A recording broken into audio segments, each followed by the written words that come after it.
Good morning everyone, বাঙালি রন্ধনমালার আরেকটি ব্লগে সকালকে স্বাগত জানাই। আশা করি সবাই ভালো আছো। আজকে বেশি দেরি না করে চলে যাব আমাদের কিচেনে। আমাদের রান্নাঘরে আজকে ইলিশ মাছের মাথা দিয়ে একটা দারুণ একটি রেসিপি আপনাদের সামনে পরিবেশন করব। চলুন ইলিশ মাছের মাথা দিয়ে আজকে কি রেসিপি আপনাদের সামনে দেখাচ্ছি, দেখে নিন। ইলিশ মাছের মাথা, তো আগে বলে নিই, ইলিশ মাছের ভিডিওটা যারা দেখেনি অবশ্যই একবার গিয়ে আমাদের চ্যানেলে আছে, ভিডিওটা দেখে নেবেন। তো বন্ধুরা, আশা করি সবাই ভালো আছো। তো ইলিশ মাছের মাথা দিয়ে দারুণ একটি সবজি আজকে রান্না করে দেখাচ্ছি। তো কি কি হচ্ছে, নেওয়া হয়ে গেছে পালং শাক। এখন দারুণ সুন্দর পালং শাক পাওয়া যাচ্ছে, শীষ পালং, ছোট পালং, সব রকম। এটা যেমন একটা মিক্সচার, মানে একদম শীষ পালংও হয়নি, একদম কচিও না।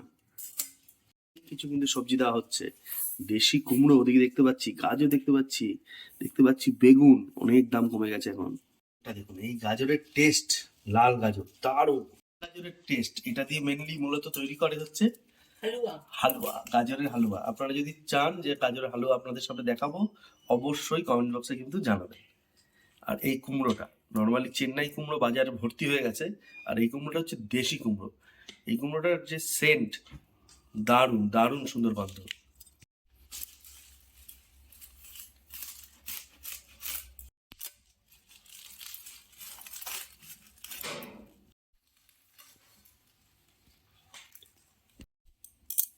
শাকগুলোর গোড়াগুলো আস্তে আস্তে একটু মোটা হচ্ছে আর বেশ বড় বড়। সবচেয়ে আকর্ষণীয় লাগছে হচ্ছে এই সবজিটা, গাজরের কালারের সঙ্গে কুমড়োর কালার, তাই না? তার সঙ্গে বেগুনের কালার, আর কি কি আছে এর মধ্যে? আলু আছে। দারুণ সুন্দর। দেশি কুমড়ো আর চেন্নাই কুমড়ো মানে পার্থক্য করার ব্যাপারটা হচ্ছে, দেশি কুমড়োতে এই পাশটা দেখুন নীল, এই যে এজেসটা একদম সবুজ হয়ে থাকে, দারুণ। আর দেশি কুমড়োতে একটা সুন্দর গন্ধ, মানে কুমড়োর যেটা ন্যাচারাল গন্ধ সেটা পাওয়া যায় কাটলে পরেই। তার সঙ্গে হচ্ছে এই দানাগুলো, খুবই উপকারী দানা, ভেজে খেলে, এমনি তরকারিতে খায়, দারুণ উপকারী, খুব পুষ্টিকর। এই দানা দেশি কুমড়োতে খুব ভালো হয়।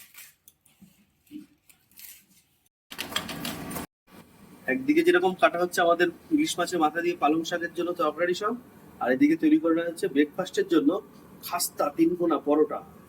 তার সঙ্গে কি থাকছে চলুন দেখে নিই। সঙ্গে আজকে থাকছে আমাদের সুস্বাদু দারুণ টেস্টের একটি পেঁয়াজ রসুন দিয়ে করা ছোলার ডাল। ভিডিওটা আপনারা কেউ মিস করেননি অবশ্যই, যেটা আমরা করেছিলাম খাসির মাংসের চর্বি দিয়ে এটা ছোলার ডাল। অবশ্যই যারা দেখেননি একবার দেখে আসবেন, আমাদের চ্যানেলে প্রত্যেকটা ভিডিও প্লেলিস্টে দেওয়া আছে। তাহলে এদিকে চুরি হচ্ছে ব্রেকফাস্ট, তারপরেই একদম ভিডিওটা স্কিপ করবেন না, আমরা পৌঁছে যাব আমাদের পরবর্তী দারুণ সুন্দর একটি রান্নায়। সেটি হচ্ছে পালং শাক আর ইলিশ মাছ দিয়ে, ইলিশ মাছের মাথা দিয়ে একটা সুস্বাদু তরকারি। পরোটা আর ছোলার ডাল, দারুণ সুন্দর করে ব্রেকফাস্ট হলো। এবার আমাদের চলে এসেছি রান্নাঘরে, আপনাদের সামনে করে এখন দেখাবো ইলিশ মাছের মাথা দিয়ে পালং শাক। তেজপাতাটা দেখুন বন্ধুরা, কত বড় সাইজ, বিগ সাইজ একটা তেজপাতা। তো এই তরকারিটা করার জন্য নিয়ে নেওয়া হচ্ছে আদা, থেতো আর লঙ্কা, আর বাকিটা চলুন দেখে নিই। ঠিক আছে, একদিকে পালং শাক, একদিকে নিয়ে নেওয়া হচ্ছে সর্ষের তেল। আজকে রান্নাটা পুরো সর্ষের তেলে করা হবে। গরম হয়ে গেছে আর দিয়ে দেওয়া হচ্ছে সামান্য পরিমাণ একটু লবণ। প্রথমে ইলিশ মাছের মাথাগুলোকে ভেজে নেওয়া হবে।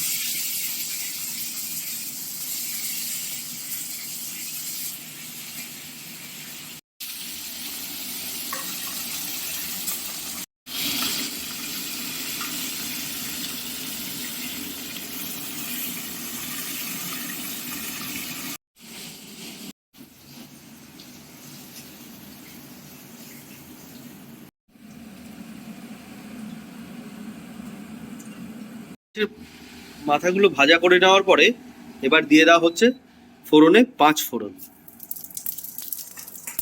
একদিকে নিয়ে দেওয়া হলো 5 ফোড়ন, তারপরে দিয়ে দেওয়া হবে তেজপাতা আর আদা থেতো।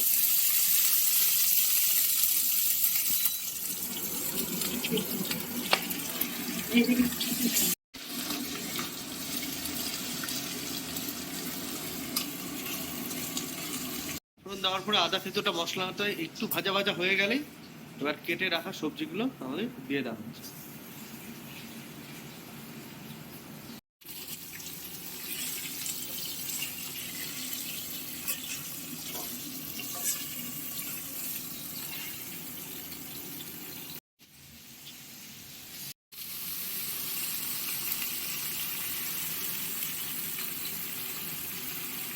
দিয়ে দিচ্ছি সামান্য পরিমাণ একটু হলুদ।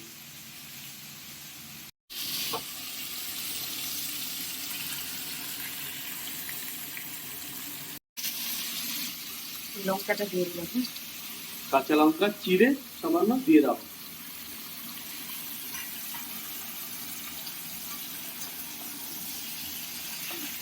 বেশ সুন্দর করে কিন্তু ভাজা ভাজা করে নিতে হবে, নাহলে আদার গন্ধের সঙ্গে সবজিগুলোকে ভালো করে মিশবে না। সামান্য পরিমাণ একটু ভেজে নিতে হবে। সুন্দর ভাজা ভাজা হয়ে এসছে বন্ধুরা, দেখতে পাচ্ছি। এবার দিয়ে দেওয়া হবে কেটে রাখা পালং শাকটা।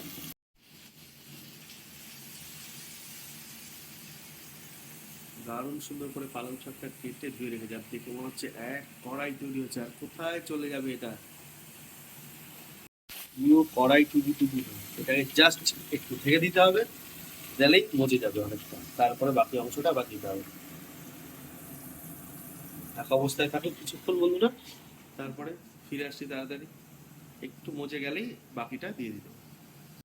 ঢাকনা খুলে দেখি একবার, পুরো শাকটা কিন্তু কড়াই প্রায় একদম নিভে গেছে, নিচে চলে গেছে। এইভাবে আমরা পুরো শাকটা কিন্তু দিয়ে দেবো। আবার এই শাকটাও দেখবেন ঢাকে দেওয়ার পরেই একদম বসে পড়বে, পুরো মজে যাবে। এইভাবে থাকুক, তারপরেই আমরা দিয়ে দেবো ভেজে রাখা আগে থেকে ইলিশ মাছের মাথাগুলো। পালং শাকের এই তরকারিটা এমনি যেইভাবে দেখালাম এইভাবেই তৈরি করে খাওয়া যেতে পারে। আর ইলিশ মাছের মাথা যেহেতু আছে, আগের দিন আমরা ইলিশ মাছটা খেয়েছিলাম, ইলিশ মাছগুলো তার মাথাগুলো এইভাবে রেখে দিয়েছি। বিভিন্ন রকমভাবে খাওয়া যায় ইলিশ মাছের মাথা দিয়ে, আগে অন্যান্য রেসিপি দেখেছি আপনাদের সামনে। তো যেগুলো দেখেননি আপনারা অবশ্যই একবার আমাদের পেজে গিয়ে দেখতে পারেন। আমরা ফেসবুকেও বাঙালি অন্দরমহল নামে আছি, ইনস্টাগ্রামেও আছি, আর ইউটিউবে তো আছি। চলুন তাহলে ফিরে আসি লাস্ট এবং ফাইনাল টাচের জন্য। সঙ্গে থাকুন, দেখতে থাকুন বাঙালির অন্দরমহল। কি দারুণ দেখতে। সুন্দর করে দেখুন শাকটা একদম মজে গেছে, তরকারির সঙ্গে একদম মিশে যাচ্ছে, আস্তে আস্তে আরো মুছবে। তো এই সময়টা ঠিক সঠিক সময় যে আমাদের ভেজে রাখা ইলিশ মাছের মোড়োটা এর মধ্যে আমরা মিশিয়ে দেবো।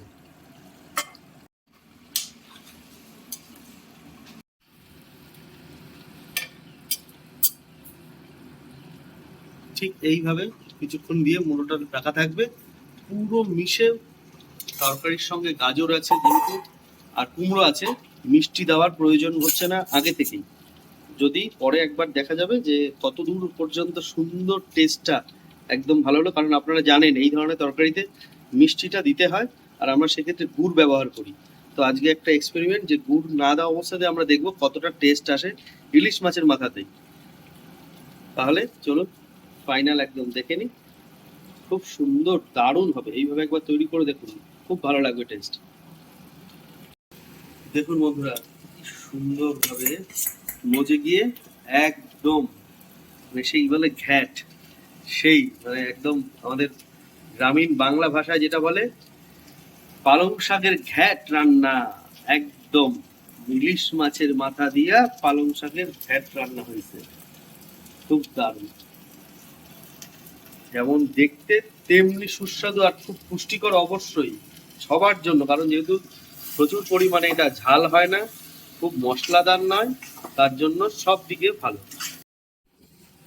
একদম রেডি আমাদের আজকে পালং শাকের ইলিশ মাছের মাথা দিয়ে ঘ্যাটটা, তরকারি সবজি সবকিছু। তো একদম নামিয়ে নেব গরমা গরম ভাতের সঙ্গে, রুটির সঙ্গে, যে কোনো কিছুর সঙ্গে এটা খুব ভালো। একদিকে যেরকম আমাদের আজকে পালং শাক আর ইলিশ মাছের মাথা দিয়ে তরকারিটা তৈরি করা হলো, আর এদিকে কিন্তু দারুণ সুন্দর একটি রান্না। আর এটা হচ্ছে ওয়েস্টেজ, মানে আমাদের নারকেল যেগুলো ঠাকুরের পুজোতে ব্যবহার হয়, সেই নারকেলগুলো থেকে তৈরি করা হয়, মানে অবশিষ্ট অংশ যেগুলো থাকে তা দিয়ে বড়া। কি কি দেওয়া আছে এতে? রসুন আছে, কালো জিরে, লঙ্কা, নুন, হলুদ। দারুণ, কিভাবে দারুণ করে বড়া করলে। তার সঙ্গে আমাদের আজকে হয়েছে টক ডাল। টক ডাল কি দিয়ে করেছিলেন? টমেটো দিয়ে, ধনেপাতা দিয়ে। ধনেপাতা টমেটো দিয়ে টক ডাল। তাহলে একবারে দেখা হচ্ছে ডাইনিং টেবিলে লাঞ্চে। তাহলে দারুণ সুন্দর একটি জমজমাটি আমাদের আজকে লাঞ্চ মেনু আপনাদের সামনে পরিবেশন করলাম। আর দুটো রান্না, একটা রান্না। আর এটা তো আপনাদের বলেই দিলাম কিভাবে তৈরি করতে, খুব সিম্পল ওয়েতে। তাহলে সঙ্গে থাকুন, দেখতে থাকুন বাঙালির অন্দরমহল। ফিরে যাচ্ছি সোজা আমাদের লাঞ্চ টেবিলে।